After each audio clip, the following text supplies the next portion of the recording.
नमस्ते दोस्तों और विद्यार्थियों।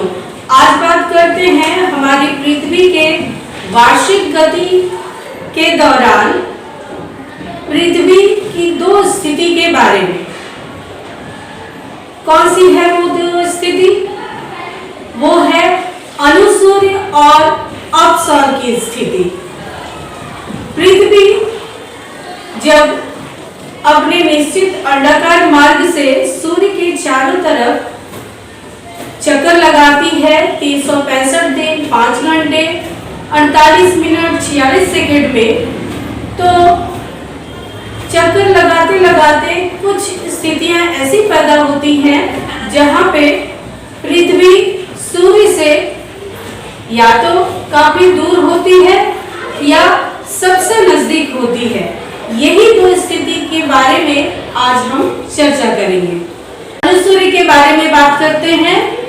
जब पृथ्वी घूमती है अपने निश्चित अंडाकार मार्ग से, इस मार्ग को कहते हैं ग्रह पथ यानी ऑर्बिट यानी कक्षा पथ इसे कहते हैं। और पृथ्वी अपने स्थान पर घूमते घूमते सूर्य का भी चक्कर लगाती है, यानी पृथ्वी जब अपने स्थान पर अपनी दूरी पर घूमती है वो दैनिक गति, और सूर्य के चारों तरफ जब चक्कर लगाती है एक निश्चित अंडाकार मार्ग से, उसका अपना एक अंडाकार मार्ग होता है, उसमें कोई और नहीं आता, वो अपने ही रास्ते सूर्य के चारों ओर घूमती है। उसको ग्रह पथ या कक्षा पथ कहते हैं, कक्षपथ कहते हैं। और घूमते घूमते उसकी स्थिति कभी सूर्य के नजदीक तो कभी सूर्य के दूर होती है। सूर्य के चारों तरफ घूमती है पृथ्वी इस तरह से, यानी पश्चिम से पूर्व की तरफ पृथ्वी घूमती है। तो इसकी दिशा हुई पश्चिम से पूर्व। अब घूमते घूमते पृथ्वी की स्थिति ये वाली स्थिति होती है, यानी सूर्य से इसकी दूरी 14 करोड़ 70 लाख किलोमीटर की स्थिति में होती है। इस स्थिति को कहते हैं अनुसूर्य। कैसे याद करेंगे? अनु यानी छोटा, यानी दूरी छोटी, तो इस तरह से याद करेंगे। 14 करोड़ 70 लाख की दूरी को अनुसूर्य कहते हैं। अब अनुसूर्य की स्थिति कौन सी तिथि को होती है? वो होती है 3 जनवरी। 3 जनवरी को इसकी स्थिति होती है अनुसूर्य की। अब कहेंगे सूर्य से जब पृथ्वी नजदीक है, 3 जनवरी है, तो हमारे यहाँ ठंड क्यों पड़ती है? नजदीक होने से तो गर्म होना चाहिए ना। क्या कारण है जरा बताना कमेंट में। लास्ट तक देखते रहना, इसका उत्तर शायद मिल जाए। तो इस स्थिति को कहते हैं अनुसूर्य।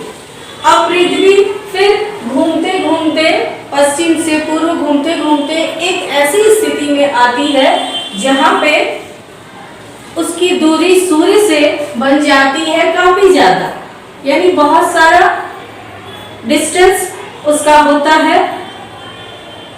उस डिस्टेंस को इस रूप में मापते हैं, यानी 15 करोड़ 20 लाख की दूरी होती है। 15 करोड़ 20 लाख किलोमीटर की दूरी होती है सबसे दूर पृथ्वी इस समय होती है। और किस स्थिति को होती है? वो होती है 4 जुलाई, यानी 4 जुलाई को पृथ्वी सबसे दूर होती है सूर्य से, सबसे दूर सूर्य से उसकी स्थिति होती है। तो इस स्थिति को क्या कहें? अपसौर। 4 जुलाई 15 करोड़ 20 लाख किलोमीटर की दूरी अपसौर। अब ये दूर होती है काफी ज्यादा इस समय, फिर भी हमारे यहाँ काफी ज्यादा गर्मी होती है। ऐसा क्यों जानना है? तो अच्छा लग रहा हो तो थोड़ा लाइक करें और कमेंट भी करें कि मैं आगे से और भी ज्यादा वीडियो बना पाऊँ। और जैसा कि आपको पता है यहाँ स्क्रीन पर क्लास लेने का एकमात्र कारण उन बच्चों तक पहुँचना है जो किसी भी कारण की वजह से विद्यालय नहीं पहुँच पाते या किसी भी वजह से विद्यालय का क्लास छूट जाता है या फिर उन्हें जिन्हें ज्यादा समझाने की बार-बार समझाने की आवश्यकता पड़ती है, तो उन बच्चों तक मैं पहुंच पाऊं, इसके लिए आप भी प्रयास कीजिए, मुझे उन बच्चों तक पहुंचाइए शेयर करके। अब चलते हैं, बात हो रही थी कि हमारे यहाँ दूरी कम होने पर भी हमारे यहाँ गर्मी क्यों बढ़ती है।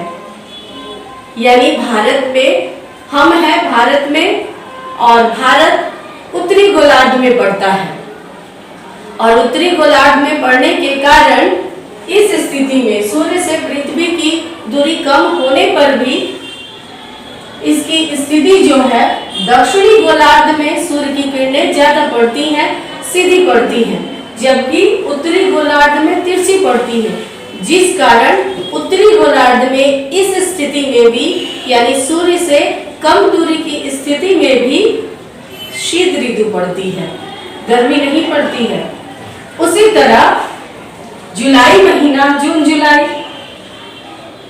की स्थिति ऐसी होती है कि सूर्य से पृथ्वी की दूरी सबसे ज्यादा होती है, लेकिन सूर्य की किरणें सीधी पड़ती हैं उत्तरी गोलार्ध में और दक्षिणी गोलार्ध में तिरछी पड़ती हैं। तिरछी पड़ने के कारण दक्षिणी गोलार्ध में शीत ऋतु और हमारे यहाँ यानी उत्तरी गोलार्ध में ग्रीष्म ऋतु होती है। अब समझ में आया? तो इस तरह से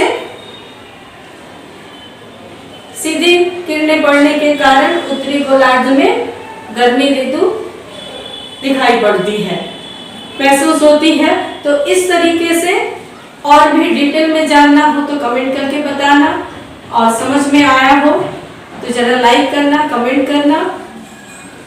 आज इतना ही, थैंक यू।